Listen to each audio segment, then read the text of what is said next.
Caribbean, and my father is the one that encouraged me to paint since I was a boy, and it's also a burning desire to paint, to create, and to make artwork. When I was a teenager, I see a lot of galleries and gift shops, and I check it out one day and see small paintings was selling there, and I think that I had a market to try my hand with watercolor artwork, and I paint a lot of beach scenes and local scenes that what I believe tourists would like. I started painting 4x6 small artwork on paper and mounted, and then it was selling very well. How I end up with the oils on canvas, I wanted to move from one stage to the next. I started with watercolors, I moved to acrylic, to oils. I moved to oils because it was more challenging, and the masters like Picasso and Monet and known artists, all their work were oils.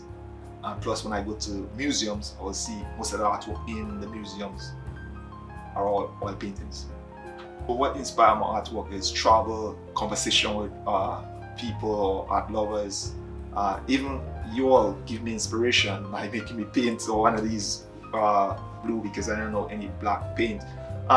Different things, and the mood you have or the environment will trigger thoughts, and commission also is one of them that will encourage you to get new inspirations. New is part of my work that I call grayscale. I want to go back to the basic. I want to paint something simple. Sometimes I think my work is a little too complex, so I decide to just try sketching on canvas, oils on canvas. And I start with the musical forms. I was started to paint for a jazz festival, a known jazz festival in New Orleans, and I decided to give it a try, and people was interested in the black and white contrast. My artwork start with a thought, and when I start to paint a scene, I have no idea, but I will say, okay, I paint the musical scene, and I will just start with one band member and start growing it around and make sure that you have a balance. What I like about oils, I like the viscosity, and you could get mixed there on the canvas, and you get a lot of motion how you strike the strokes, because you can look at the strokes and you can see the artist's behavior in the oils. And then the drawbacks about the oils is very hard to clean. It takes 3 to 4 months to dry. It's really, really messy to work with, and you have to be on top of it, or else you could get out time. A few years ago, I wanted to get into galleries, and I used to call galleries every Sunday, like 10 galleries from the art collector magazines or online, look at galleries around the country, and I call. All of them will say, oh, no, we're not looking for no artists. And your work look too regular, we don't think you're gonna sell. And that's what I was hearing, and I say, wow, well, I gotta make it unique, I gotta make it look outstanding. So I decided to experiment and just start carving on the oils and scoring the images out, and then I just start making like fine tiles, and then start working out properly, and people like it. And when I go to art shows, they start thinking it's a mosaic look, and I stick to it. Yeah, this painting, I call it the protesters.